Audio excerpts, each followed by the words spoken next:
Hello, welcome back to the podcast Journey to Well. So today I am very excited. This is someone that we've actually kind of been following each other on social media for a while, and I got a body code session with you. So I'm very excited to talk to Emmanuel. He is a body and emotion code practitioner, regression hypnotherapist, and does a lot of work with group healing within groups all around the country. So super excited to dive into all of that. Right before we hit record, I was telling Emmanuel, I'm going to let you introduce yourself.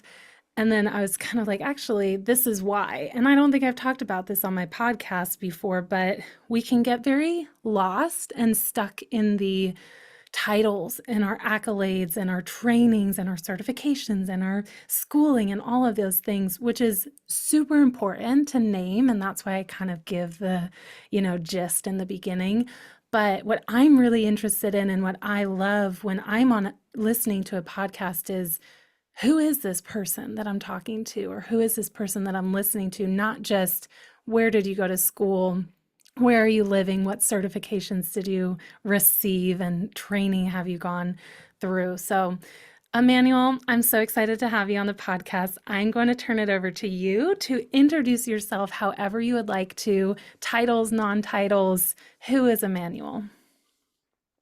Well, thank you so much for inviting me here. I'm so grateful for you and what you do. I was just complimenting you earlier about the breath work, and it's such anything that helps people evolve, I feel is very sacred work. And so there's probably countless stories of people that have shifted because of what you do. So I'm just grateful for what you do. For me, introduction is I'm just another brother that loves people. And I truly care. One of the things that my mother told me when she was a doctor, she says that the difference between me and other doctors is that I treat people like they're living, not like they're dying. And she was an oncologist. And Ooh. she said that basically is what I believe makes the difference. And so when I work with people, I don't look at you as a stranger. I look at you as if you were a brother of mine or a sister of mine, and how much tenderness, care, compassion, empathy, would I have with you if you were a sibling of mine? It'd be higher than it would just be a regular client who is looking for help. So Yeah. that's kind of the mindset I have whenever I meet with anybody. That's why a lot of people, when they see me, they feel kind of a non-judgmental spirit about me, and it's because I'm looking at them like family. And so I think that's how I like to introduce myself. But to get technical, I guess, as you mentioned, I do emotion code, body code work, which is, energy work. I love it because it's very logical. And some energy work that I respect all of them may look more esoteric because there's Mm. certain things they're doing with their hands, but you don't really know what they're doing. For me, I love knowing that there's trapped emotions in our body, that we can locate them logically through applied kinesiology, which is muscle testing, and removing it from people. And my favorite part even is finding out what age that energy got stuck in. So you'll be Mm. able to recall certain memories and say, wow, that's when this happened. That's when this happened. So I do love that logical side too. Mm. And I love bringing people to the past. I feel like we all do it in our daily lives. We are talking with someone, something triggers us, and we take our mental time machine backwards to some trauma that makes us reactive, and it's not really us anymore they're talking to. And Mhm. so regression hypnotherapy caught my attention, how we can go back in time and change the dialogue of what happened back there. So I'd also do that as well. And as I mentioned before, I love working with a collective group. When people come together and they all have very similar intentions, we tend to go in deeper into the subconscious than if we were just to go one-on-one client. Love that. Love that. I you know that I love talking about human design. So you are a 4/6 sacral generator, and that 4 line is called the people person. And we can go into this later, but I just love that you highlight group work because part of your human design profile actually is a lot of the biggest things that happen for you and to you are through people that you know and creating community. I had he's actually a real estate agent on my podcast probably last year now, but he was the founder of a networking group that I was a part of for years in Jersey City.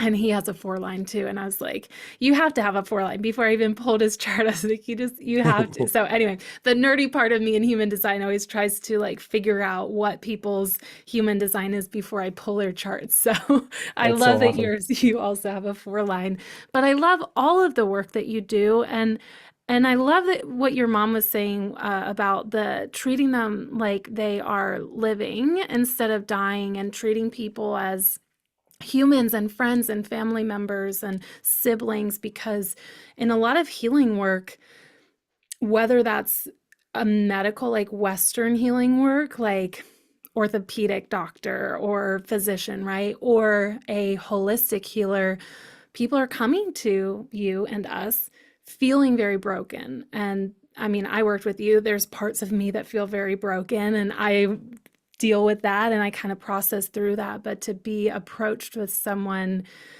that you feel very connected to and loved and supported, and really is looking at you as just this human, and there's just some stuck emotions here that we need to work through, or there's maybe some of that, like the regression hypnotherapy, like maybe there's these younger versions of yourself that are showing up instead of you presently. I think that really does make a difference in the efficacy of your work. Yeah, I think what you were saying to add to it is that one of the things that I feel is very pertinent is that if we could just kind of rewire our minds and know that like 80% of the physical issues you're dealing with are due to trapped emotions or Oof. emotions that we've stuffed in our bodies. And, I was a professional stuffer myself, pretty much my whole life. And so I would know that, when, men don't cry, and we live in a type of society where we're supposed to keep the emotions in. Interesting enough, in the body code, when I'm working with someone, there's always a 20% chance they might feel what they call an echo.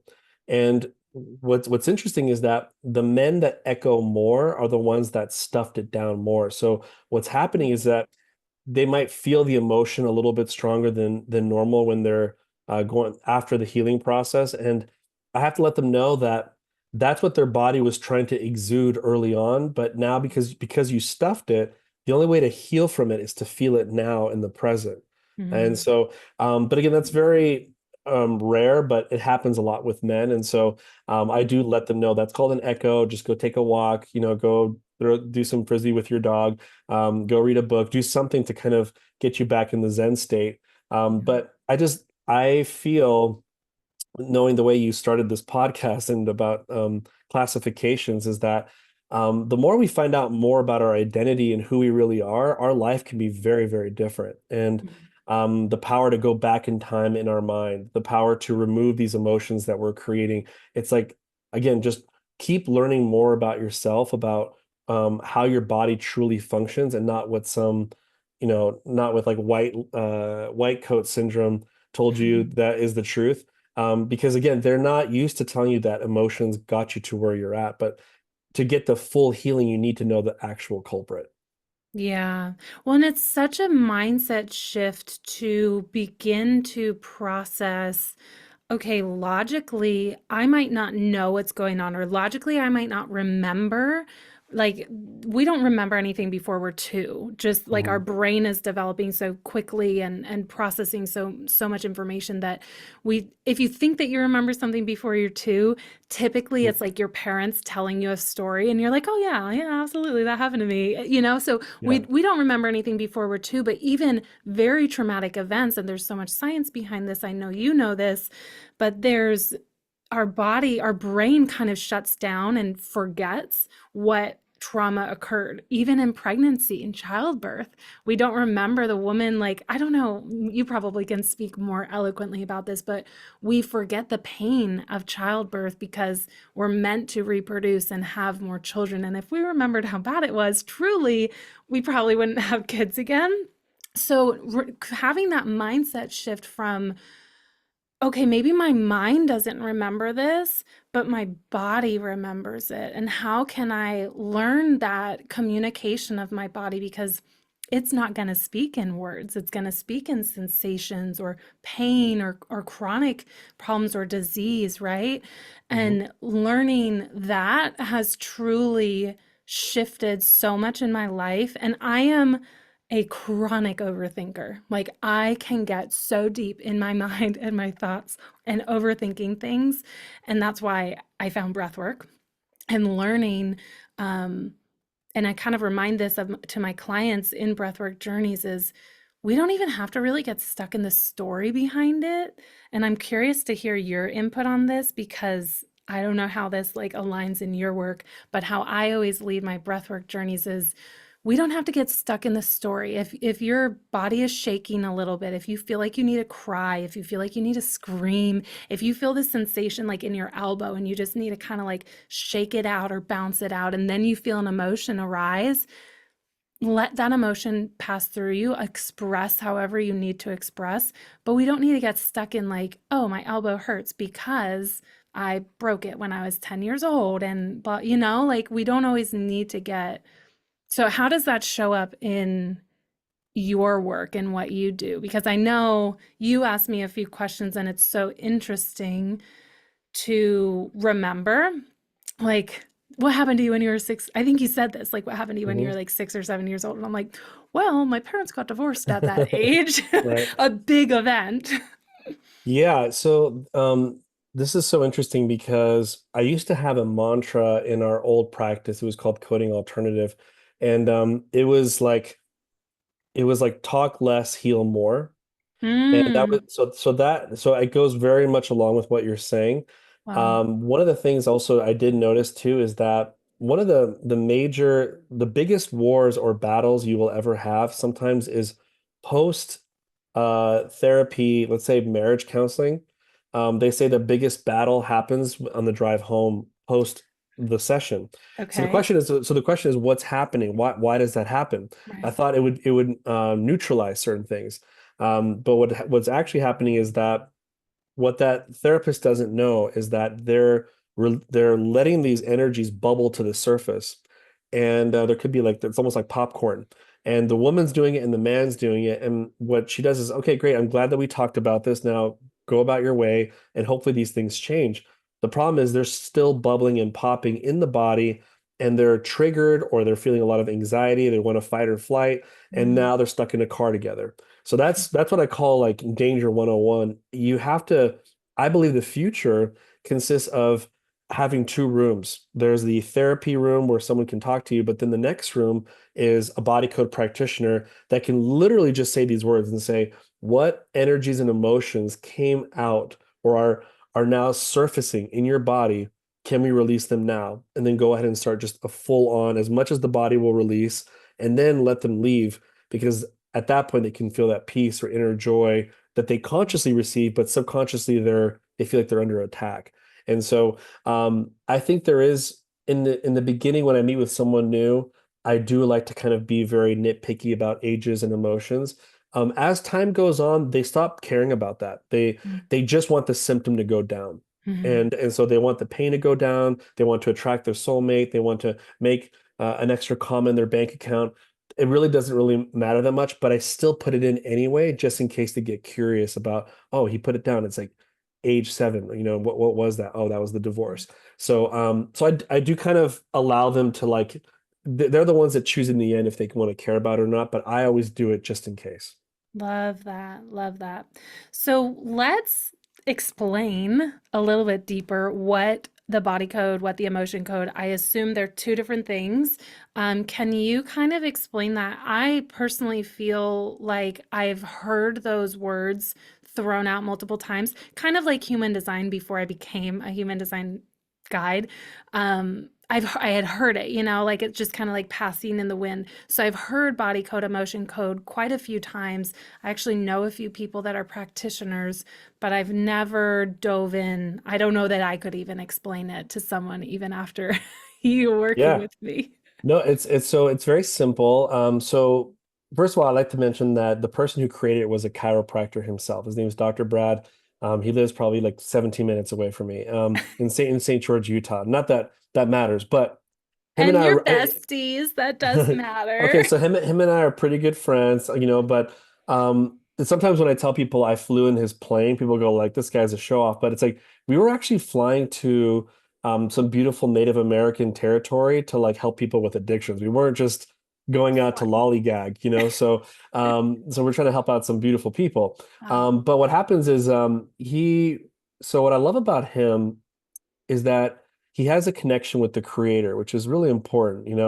I feel like all healing kind of comes from above, when we're just kind of conduits. Or one of the ways that he receives compliments, if people compliment him, he always responds, "I just work down here." And I love the way he answers that way. Mm, And one thing he said was, he would meet with a lot of clients, but he would always kind of pray or kind of just connect with above, before he met with them. So he did it in private. And he said that sometimes, like once in a blue moon, he would get these downloads where he like knew everything that was wrong with the person and how to fix it. And because he experienced that once or twice, he kind of like, yeah, I think I should bet on that to do that more. But then he mm, started having some very complicated cases, and he's like, I don't know how to help these people. I'm only a chiropractor. I can only do so much. mm, And so then what he did is, he started getting different downloads of how the body really works. See, and I thought for the longest time emotions came from the brain, and some do, but our organs and glands are producing emotions all the time. So, for example, the liver produces anger, bitterness, guilt, hatred, resentment. We all know somebody who's too caffeinated or maybe drinks way too much alcohol or Robitussin. Not Robitussin, I'm just joking, but too much alcohol, too much caffeine, and their liver is kind of fatty. It's working extra hard, so it's easy for them to feel anger, bitterness, guilt, hatred, and resentment. And so you've probably felt this before, Hannah, where you're maybe very emotional one day, you're really sad, but then all of a sudden there's this sort of like cutoff time. Like all of a sudden, like something in your body tells you, okay, that's enough crying, and it's like mm, your waterworks kind of shuts down. mhm, So I've always wondered, like, what is that clock? Where is that clock that says enough being angry, enough mm, being sad? But there's a better way to look at it. Think of it this way: your body is producing these emotional energies the size of a tennis ball to a cantaloupe, and it processes through your skin, and then it leaves the stratosphere of your skin. Once you've done that, you've quote unquote finished the cycle of the emotion, or you've processed the emotion. And mm, so you don't feel that way anymore. That's mm, why even babies do all the time. Like they'll be crying or whatever, and all of a sudden they're just like, huh, they're just like, I'm done crying. It's like they process the emotion of crying or sadness or abandonment. mhm, And but some of these emotions get stuck because they're very heavily compressed, or for whatever reason they just get stuck. They don't process properly, and that's called a trapped emotion. And we have hundreds of these. And the fact that you mentioned, we don't remember much when we were two, you're so spot on. Our subconscious remembers everything before two, and mm, what happened in the womb, and what happened before the womb, which is kind of a cool mm, topic to talk about. Is kind of like who you were before you were born. And that is mentioned in the body code too. So through muscle testing, and if people are watching the video, I'm just pushing down on my arm near mhm, my wrist area called, applied kinesiology. And you can ask questions and then use a magnet on what they call the governing meridian, which is goes from the upper lip to the back of your spine. And it's basically the motherboard of all your meridians. And if you put a magnet on there with love and gratitude, and you have the intention of releasing an emotion, 3 times if it's yours, 10 times if it's inherited, then you have the ability to actually release it from someone. And then you can muscle test again. Did we release that specific emotion? And your arm will actually confirm it by it being strong. And so that's how mhm, you do it. Now, I obviously do it long distance. So mhm, I do it what they call via proxy. And so I do it on behalf of people. So I mhm. do self muscle testing, and then I just use a magnet on myself and then release it from somebody else. Wow. So interesting. I have practiced muscle testing. My mom does energy work. She's trained in a different kind of energy work. Like you said, there's all different kinds. And so she's done muscle testing on me. We've also, have you ever heard of like using your body as a pendulum? Oh yeah, definitely. Yeah, So so kind the of, sway test. yeah, okay, yeah. So same thing. I prefer using that. I don't think that I muscle test myself well, but it's also just because I haven't practiced it. But I actually worked with a chiropractor that does Neuro-emotional technique, and I'm curious, after I finish saying what I'm going to say, I'm going to ask another question about that. But she did a bunch of muscle testing on me, and I was just it's so interesting. If you're listening and you've never tried muscle testing, go find someone that's very experienced in it. Some chiropractors, the kind that like don't crack you, they are typically trained in it, or like body code, emotion code practitioners. And try it because it's so interesting to feel like you physically just can't.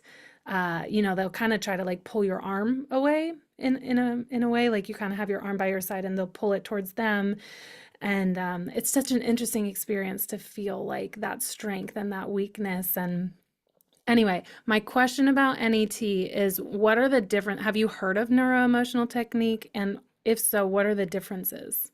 Okay, so unfortunately, I haven't heard of it. It sounds Okay. cool, and but like I said, I'm not sure how that process goes. And again, there's many ways of releasing emotions. You can do it Mm, through prayer, you can do it through meditation, you could do it through your breath work that you do, theta healing, Reiki healing. There's so many different ways.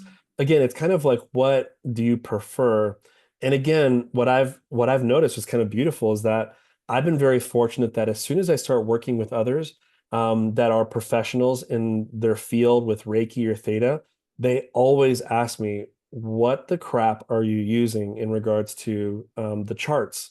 And I said, I'm using, because at first they think I'm doing it intuitively. They're like, are you just coming this up with your mind? And I said, no, it's actually these charts that I'm saying left or right, top or bottom, left or right. I'm just like going through these charts with you. And ah, there's over 250 hyperlinks. So it is the complete, takes care of the nervous system, circulatory system, spiritual body, aura, pathogens. I mean, it's supposed to be like the complete thing. I mean, I've helped people who couldn't read. They were dyslexic at age 19, did like mm, one or two sessions, she could read for the first time ever.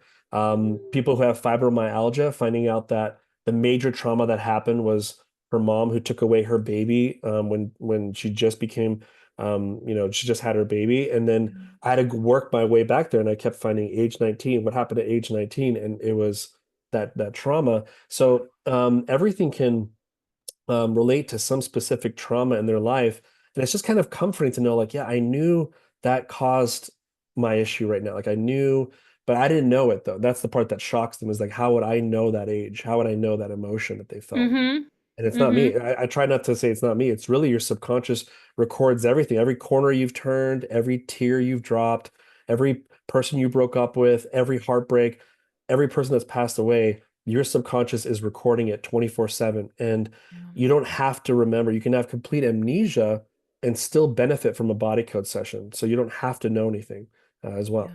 Yeah, which is so relieving because I'm someone that has done a lot of therapy, and I love that example that you gave, and I fully support, sign me up for the therapy session and then going and working with a body code practitioner, because I've done that route for a long time, and you can really rehash a lot of this trauma, the ones that you remember, and then maybe you remember as you're talking, you remember more. But to work with somebody that works in an energy field and learn that your body can, again, your body can tell these things. The body can tell you, or the practitioner, what is going on and how to heal and how to release. And neuroemotional techniques sounds very, very familiar, very similar, except she never used a magnet on me. So Mm. I'm curious what the magnet Is for? does. Yeah. Yeah. The magnet is just so we look cool.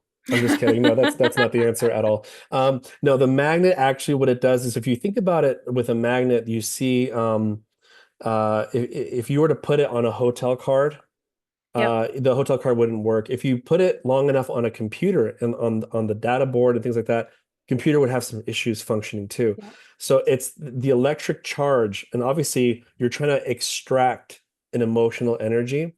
But I feel like the real power, though, and according to what my studies, is that it's love and it's gratitude. Mm. Those two are the greatest powers, and your intention. So technically, and for your viewers, there's many ways to release the emotion besides doing the governing meridian. Oh. Technically, to kind of make your brain kind of stretch out to a different planet and stratosphere, is you can just use your mind and say, I'm swiping my head right now, or I'm swiping the governing meridian, and you can test it. Like, wow, we got rid of it. So we don't have to do it. Also, the edge of your fingertips have a lot of charge. You can light up a whole city with the electric charge in your body. So you Mm. can just use the tip of your fingertips and do it as well. On your ear is the Chinese acupuncture of a baby in utero. Technically, if you were to kind of rub the top of your ear to your bottom, that's like rubbing the back of the spine of your baby version of yourself.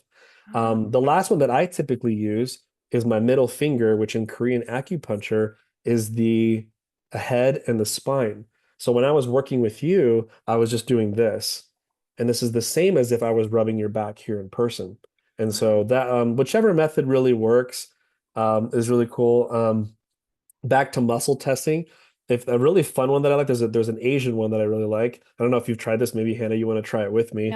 Yeah. So with your like pretend like you just like found a ladybug and you're like holding onto her wing. You wouldn't like smush it too hard, right? It's a ladybug Hmm. for sake. And knowing you as a peace person, you probably wouldn't even hold on to a ladybug, but you'd let the ladybug fly, right? Yes. There's a saying where it says if you like something, you pluck it out. If you love it, leave it there. But anyway, so what you do is you kind of just rub it like this, like the your index finger over your thumb, and say in your mind right now, and I'm not going to say it, so you can do it for yourself. You Okay. can in your mind just say, keep saying like my name is Hannah, and just keep spinning it, right? And you're just lightly going in. It should be pretty smooth, just Hmm. pretty smooth, right? Okay, now Hmm. go ahead and stop it. Okay, then say your name is Bob, and then I want you to spin it. So if you notice, it's just kind of a little bit stickier. Like it's kind of not as smooth, It's just Hmm. it's very slight though, and Yeah. so that is a negative on your body is giving you a negative response. So Yeah. anytime you lie, it's a lie detector test. If you say like I'm 13 years old, it'll be sticky. It won't be smooth. And so that's how you can go through the charts yourself and say, do I have a trapped emotion giving me a headache? And if it's smooth, then I'm like, cool. Is it in column A or is it in column B? And you can literally go on the emotion code chart yourself. The problem is a lot of people are nervous that they're being too biased, and so Yeah. that's why they hire people like myself, who I don't know who you are, and I have non-biasness, and I've been doing it for 10 years. So Yeah. it's that, but people can technically, if you buy the emotion code book, forwarded by Tony Robbins, you have all the information you need to do at least an emotion code session on yourself. I'm gonna buy the book. Love Tony Robbins. Yeah. I actually went to UPW. I'm sure you have too. I haven't yet, but he never forwards books, and Yeah. he forwarded the book, and he actually invited Brad and Jean, his wife, to Fiji Island, and him and his wife told them, "We believe you're visionaries of this earth, and we Yeah. bless your work." And his wife gave them a blessing, and then he asked for him to work on all his whole team in the Fiji Island house. So I believe mhm, it. that's pretty. That just says a lot about what they're doing. Yeah. Yeah, absolutely. Such a cool. I'm gonna play with that. And I totally agree. Again, coming from the overthinker, even when I pendulum myself, sometimes I can Hmm. get a little bit stuck in like, should I be moving forward? Should Oh I be yeah. swaying forward? Should I be swaying back? And really getting stuck. I'm gonna share this example with you just because I feel like you would appreciate it. And it's a really great illustration of trusting your body. My mom and I play around all the time with energy work and, all of the things. So, and I don't even remember like why we were talking about this, but we were kind of, I believe it was food sensitivity, Hmm. or like loving food and hating food. And so she was like, okay, write down 3 or 4 foods that you love and then 3 or 4 foods that you hate and fold them up so you can't see them. You don't know Hmm. which paper you're holding up, and then you hold one up at a time. How we work is we hold this piece of paper or we hold the Yeah. thing up to your solar plexus. Right. Right. And so we one at a time, I held one paper up, swayed forward or back. So I put it Yep. in the yes or the no pile. If it's a sway forward, it's a yes for those that are Right. listening. If it's a sway back, it's a no. Kind of Right. like the stickiness is a no Super, and the super smooth. non-biasness going on right now. Definitely. That's awesome. Absolutely. Yeah. Yeah. And when you take yourself out of it, right? Your Hmm. mind out of it. So we Hmm. did all 8. All 4 foods that I loved were swayed forward. All 4 were pushed back, as you can imagine. And it was just such a cool example. Like that was a moment that really clicked in my mind that Hmm. this is not woo woo. I mean, I'm sure that it sounds very woo woo, but this is Hmm. actually the intelligence of your body. And we don't know, we're not taught how intelligent our bodies are. And we're Right. not taught that we can, I think here's a question for you because this is how it is in my head. I think that we have these ideas that healing is very hard and it's very Hmm. long Hmm. and we're never fully healed and like it's a long process. Yeah. um and one of the things that knowing you a little bit that I do, it seems that it doesn't, you don't have that perspective that it doesn't have to be arduous. Yeah. So that I believe a lot of that stuff comes from early programming because again, back to the white coat syndrome, we've Yeah. given our power to others. And like I said, there's nothing wrong with white coats. The for heroic feats, like heroic surgeries that, they're incredible. I mean, we have the best technology to be able to get your arm back in your socket. And, you wouldn't want a body code practitioner if your arm is on the ground. Yeah. So it's like it seems like you're kind of upset that your arm is off. Like, it's like probably not the best. But the thing is, and so there is a place. Um, However, where they fail is preventative, and where they fail is almost analyzation of your personal lifestyle, emotionally, physically, spiritually. Who are you being every single day that is creating this symptoms in your body? That's not where they really lean on. Mhm. And that's because there's no money in it for them. So there's it's an agenda. My parents are both doctors, so I know, oncologists and hematologists. I know how they think. Yeah. But my mother again was just a little bit smarter than my father. I can just admit that. And this I have proof of this. I have proof. Mom is probably smiling from up in heaven, but she tutored him, in UCLA Medical School, and Mm. you don't do that unless you're kind of a little slower than the woman that you love. So I hope I send this podcast to my dad to just kind of give him a little oomph, in the stomach. But what the thing that I noticed is that she was into when and whether she did this illegally or not, in Kaiser, she would take people back and be like, "Hey, let me go test your urine and see your pH, and what type of food are you eating, and do you live in a Mm. toxic environment? Do you live in a safe environment? If you don't change the things that your lifestyle, then what's going to happen is you will come back to my office again." See, that's a different doctor than Yeah. the doctors that we're seeing nowadays that are just looking for a temporary band-aid to increase their residual income. And so I think it's so refreshing now that the reason why I feel like the holistic age and is coming to like it's trying to hit 2%, it's trying to like, Yeah. everyone's kind of leaning towards it is not because all of a sudden we woke up one day and said we should be awakened. It's because our baby boomers were suffering. That this is a fact. All the Yeah. baby boomers that depended on the white coats failed. Yeah. And we as children saw them suffer. So we Hmm. have no choice but to say that didn't work. And I'm not going to buy into that because it didn't work for my mom, didn't work for my dad, and they suffered with health issues when they should have been healthy parents taking care of me. Yeah. And Yeah. so I think that really is pain what caused the awakening, in my opinion. Wow. It's true. I mean, that's my experience. I went to an orthopedic doctor and it was pretty much just pain meds, Hmm.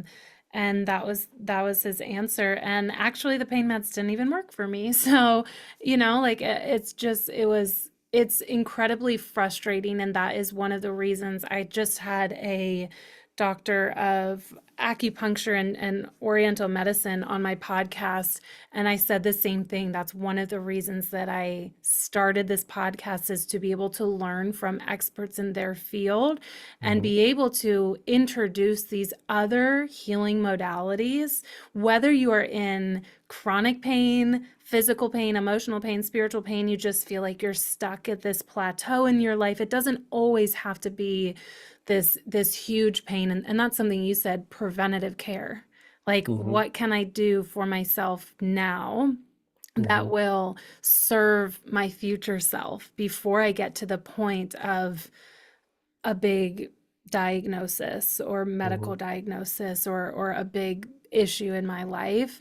Um, and I am so thankful to have you on this podcast and have your expertise in this modality that is so interesting. And I love that you work virtually as well. I think that's also something that I had to get through my mind. But again, my mom does it. So I have a little bit of experience with it. But being able to work virtually and being able to, you and Jess, and I would love to talk about Jess, your wife. Yeah, she's amazing. I'm obsessed. Behind every good man is a surprised woman, and she's just incredible. But basically, yeah, and I think she did a inner voice scan for you, and Did. one of the things that caught my attention is that if I try to frame this right.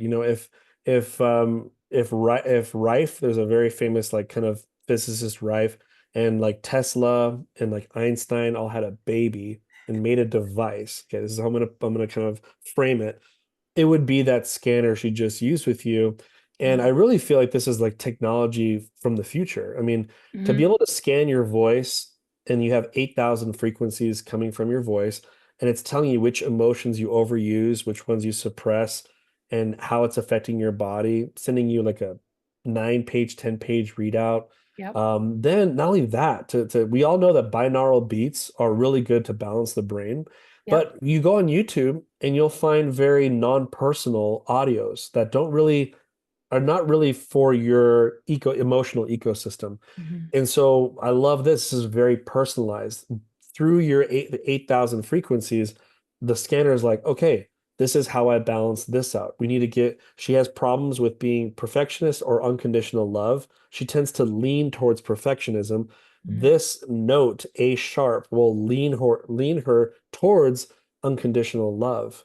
And if Hmm. she listens to this for 15 minutes, you're actually self-regulating yourself. And Hmm. that's something that we do not have. Usually, I feel all of us, me included, is we tend to go into tantrum and we don't self-regulate ourselves. Yeah. And this machine, when you listen to the audio, it's almost like you're calming your inner child and saying, there, it's okay, and I mean, that's really where tantrums come from, is really inner child issues. But do we let it out and punch our husband? Do we like kick the cat? What do we do? And I think the answer is you have to go inward and be like, put on headphones, let the beats balance your brain out, and you come out a better person. Yeah, it was so interesting to get my report. I mean, it all makes sense, kind of like when we're listening to human design stuff. But I'm gonna read mine just so you can kind of get an idea. You gave one example, but my like keywords were fear versus confident, Hmm. repetitive thinking versus creative thinking, which is so valid for me. Yeah. Suppressed emotion versus self-expression, and conditional love versus unconditional love. And then it has, obviously, yeah, there's maybe it's like 15 pages or something. I don't know how long it was, but um, it has this really beautiful breakdown. And here's the thing. I am healthily skeptical of all of these things. And I think that we should be skeptical of everything. We should be skeptical of what our doctor tells us to do. We should be skeptical of our human design chart. We should be skeptical, because when we're skeptical, we are when we're openly skeptical, we're curious, and we're Hmm. really open to how is this actually reacting in my body Hmm. versus someone telling me how it should be reacting. So when Just sent me the audio clips, which I love that there's like different music that you can listen Oh to, and yeah, then there's it's the awesome. beats, like there's so much there. But I played um I woke up and I was just kind of in a funk, just like how we Hmm. sometimes are. And my back was hurting because that's what I'm dealing with. And I played one of the upbeat beats Hmm. and I listened to it for like 5, 10 minutes. And I was just kind of going about my day or my morning. And then I just kind of found myself like dancing, which I don't really dance unless I'm like happy and in a Hmm. really good mood and pain free and all the things. And I found myself kind of like bopping to the music and dancing around. And then I turned the music off, went about my day. And maybe an hour later, I was like, oh, my back really doesn't hurt as much as when I woke up. And it's that kind of, I'm saying it, skepticism, like Hmm. just try it without this expectation of this is going to heal me or this is going to fix me. Like, let me just try it and see what happens. It's literally Hmm. listening to music or literally just like popping on a call with you and try it and then see how you feel versus again coming in with this like, oh, this is definitely not going to work. And kind of going back to your mind thing, you said like you Hmm. can kind of imagine that you're Doing it. swiping over your governing meridian. Our minds are so powerful, so can I just open my mind?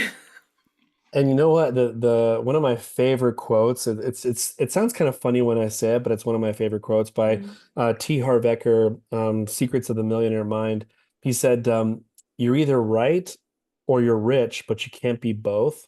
mm, And what that reminds me of is that a lot of our family and friends, unfortunately, love to be right. Like this is like their addiction to be right, but mm, then they're not really winning in the area that they're right in. So if they're like mm, all about like, oh, health and health and health, but it's like they're diabetic. It's like, okay, wait, so how does that work? And mm, so when I read that book, I found what I was looking for is like, look, this is a great thing you should all tell yourselves, whoever's listening to this podcast, and maybe mm, it's helping someone out, is what I believe is right has gotten me here. And I'm not happy with certain areas of my life, so I need to choose to be wrong so I can get there. And it's something that it's not easy to do, but just think about it. All the things that like you think you know everything. This is your life. Look around you. Do you like it? Do you like every area of it? If not, there are so many places you can be wrong in so that you can be rich. And mm, that's kind of like, so after age 26, I actually went on a hunt to like look for things that I'm wrong in. And that's not a normal thing to do. In yeah. fact, in fact, in my journal, I write KQE, which stands keep questioning everything. And it's Mm, something that I keep writing from time to time in my journal because I'm like, if this is real truth, I should be able to stomp on it, slap it, throw it around, and do everything, and it'll still be there. If mm, I have fear that it's not truth, then I'm not going to probe it. So mm, the question is like, go back to all the truths you know. When was the last time you probed it? And so that kind of again opens up your mind a little bit. And one time I'll tell you this really funny story. There mm, was this woman that introduced me to her husband, and he showed up on a Zoom call. I don't do Zoom calls anymore, but he showed up there, and he had his arms crossed, legs crossed, eyes crossed, hair crossed, ears crossed, and he was just looking at me, and I just was very blunt. I'm the kind of guy that just likes to just yeah. I put attention to the grill in the room, and I just say, um, I'm gonna guess that your wife forced you to meet with me. And he's like, yeah. And I'm like, and you don't even know what I do. He's like, nope. And I'm like, Mm, and you probably don't even want to be here. He's like, nope. But then this is what I said to him. And by the way, that guy, I actually worked on his Achilles area and I lowered his pain down from like an 8 to a 2 within like 15 minutes. And that's how men bond. I'll tell you that straightforward. Men bond when pain goes down because uh, that's the thing that bothers them the most, is just physical pain, and they don't know who to cry to. They don't know who to get a hug from. And I'm the guy. I'm the guy that's looking for them. But what's interesting is that I told him this. I says, "Do you know why this will work for you today?" And he's like, "No, why?" I'm like, "Because you showed up." And if this tells me that you have a mustard seed of faith, and that's all I need to move a mountain. And so I told him that, and he stayed. And then I worked on him, and then I started working with him and his family.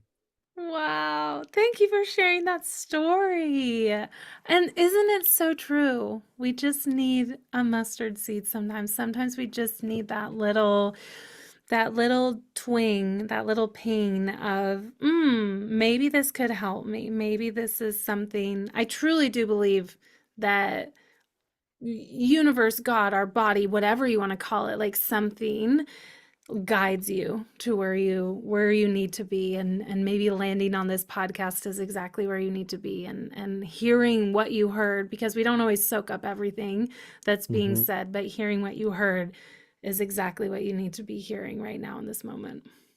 Yeah, and I'll even add this one more thing too. If anyone's listening to this podcast and you happen to have a piece of paper, I it's kind of cool to draw this down on a piece of paper. Mm. Is a lot of what we're very good at is we're very quick at judging something and putting it in a box and then putting it away. We're actually professionals at doing that. The problem is that it's closing opportunities for you. Mm. And the things that I used to call a scam when I was younger have liberated my life more than ever. I used to rag on religion, but I don't do that anymore. And I've opened up my mind to different faiths, and it's changed me. I used to rag on people who work from home, be like, "Oh, you guys are in a pyramid scam." But then my wife is like a top person in one of those home-based businesses. It's changed her Yeah. life. So think about another kind of cool little challenge for you. What are you making fun of right now that really would be one of the biggest gates to change your life? Mm.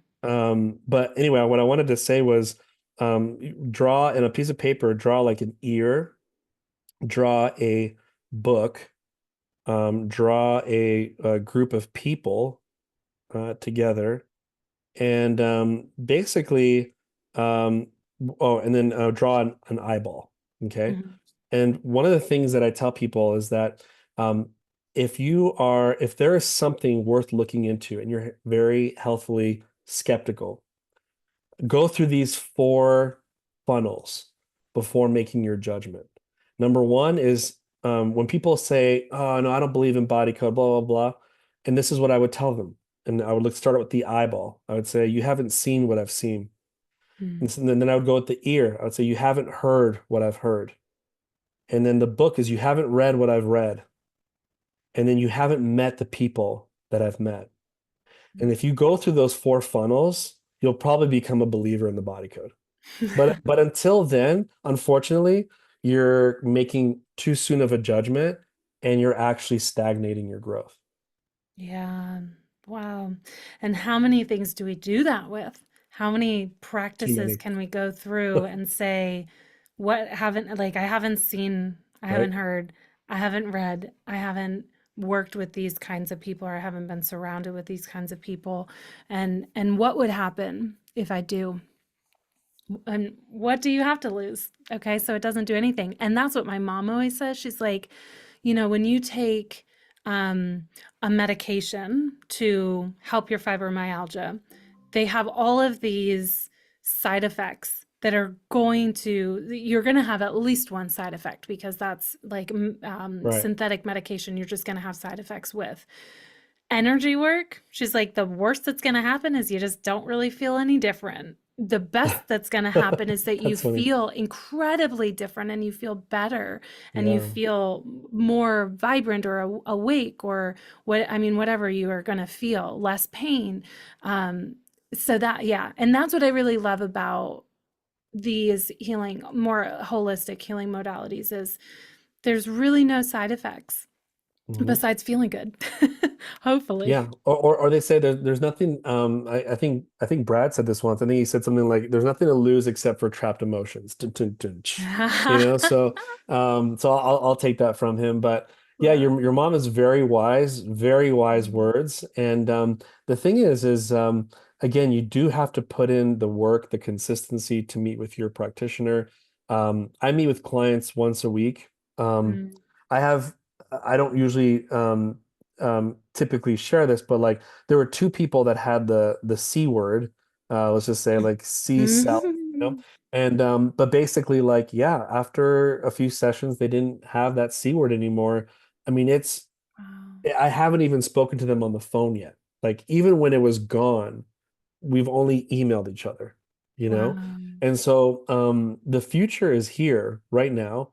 And the future is we have to return back to how our spiritual ancestors used to heal their bodies. The only reason why we've, again, had to go through a period of time where medication was the deal is just because um, the world will do that. It will find ways to kind of disempower you and that you're not that powerful. You're not a son of the creator. You're not it's trying to push this false identity on you. Mm, That's why there's fluoride in the water. If you think about it, that closes our pineal gland. What is the greatest connection to the creator and to ourselves mm, is having our pineal gland decalcified. So it's that's just that point alone is like why if the government was so for us, why is that in the water? Right mm, there. Like they would probably they should provide this amazing Adam and Eve water that goes through there that makes you number one younger and then decalcifies your pineal gland. But no, it's something that lowers your identity and we become drones. We just become these kind of zombies. And so again, just I can go. That's a whole nother seminar that I won't go into. yeah. Like why did they take away all these very basically drugs to expand the mind back in the 50s and 60s. It's like now look at the revival of that coming now with ayahuasca and all these different things. And but they were saying that was bad and put some sort Mm, of criminal law against it. So again, it's an if you keep looking at the history of what government shuts down, it's everything anti-identity. It's not mm, pro-identity. So just be aware of like find people that are liberated in where you are, in which in some section in your life, and then follow them. There's a saying that says people listen or you buy someone's opinion, you buy their lifestyle. So the question is who have you been buying that maybe you do not want their lifestyle? And kind of start changing those group of people that you listen to. wow. Amen. Amen. So I'd like to share two things about your human design chart, and then I have a final question for you. So I did mention your human design profile, the 4-6 line, which we have two different lines, and they're kind of two different personality characteristics. Our profile is our personality, so how our personality comes out in this world. And so the cool thing that I wanted to share about the 4 line specifically, being the people person, is like I said earlier, the biggest opportunities and the most growth that 4 lines experience in this life tends to be through people they know or groups that they know. Ooh, So like maybe you met your wife, through a mutual friend, or maybe you met Brad, or you were introduced to the emotion code through a mutual friend or something like that. Also, absolutely love that you do group work. And I see that with a lot of 4 lines, not all 4 lines, but a lot of 4 lines tend to really capture the importance of group work and ooh, networking and community, which is really fun. 4 lines tend to be very safe in their transitions. So if they can help it, obviously not all transitions you can plan, but like moving from job to job or relationship to relationship, or even physically moving your house, like you might find that you have to really know, like, if we're imagining you're jumping from one rock platform to another, you have to see that rock platform before you make the final jump. Versus myself, I'm a 1-3 profile. So I'm kind of that like, just try just it and trust. see what Just happens. trust. Just jump without the parachute. Nice. So that's the 4 line. The other thing that I was looking at your chart that I thought was really cool is we have all of these energy centers. Do you know the chakra Yeah. system? Hmm. Yeah. Hmm. So it roughly it mirrors the chakra system, except we have 9 energy centers in human design, 7 Ooh. chakras traditionally. So one of the energy centers is our emotional center. It's our solar plexus, which is the emotional center in human design. Hmm. And all of our centers, we either have, like, if you see a picture of your human design chart, you'll see like a colored in triangle up here, or a white triangle, like kind of where your nose and chin would be. And colored in and not colored in means you're a defined center or it's an undefined center. If it's not colored in, there's also all these numbers around your center. Mhm. And if you have none of those numbers colored in, it's called an open center. It's completely open. Hmm. And you have one completely open center, which is your emotion center. And what I teach in human design, what I have learned and what I truly believe is that our open centers, if we have an open center, that is what we are created to learn and process and like alchemize in our life. And Hmm. my open center, I have one also, is I have an open root center. So really learning like grounding, how to come back to myself, how to stay Hmm. grounded. It's really important for me to ground. So seeing yours as the emotional solar plexus is the only open one. I just love that you are in the emotion code, and your whole life journey is about really releasing emotions and alchemizing your emotions and your emotional journey. And that just really reflects in your human design chart. So I had to point that out. That's really interesting. I feel like I feel vulnerable. Yeah. Like it's cool to that, I'm also very big into numerology as well. And Yep. there's so much truth in regards to certain dates and certain times. I was a friend of mine who I'm good friends with. He's into numerology, and I'm like, my birthday's July 28, and he's like, 28, it's a very kind of like affluent number. A lot of very like a lot of kings, a lot of royalty, like they actually purposely somehow move dates for people to be born. Like they like I don't know if it's like a force a baby to come out or whatever, like on the 28th on purpose. Wow. Yeah, so I thought that was really fascinating. He's like, you naturally came out on the 28th. He's like, so that's really interesting. He's like, you should never worry about like having lack. Wow. And also a famous actor that he works with too. He was also on the 28 too. So I thought that was kind of interesting. So But cool. Yeah, so many things to learn. I need to learn yeah. more about numerology. Last question, actually, before last question, where can people follow up with you? Where can people learn more from you and maybe even schedule a call with you?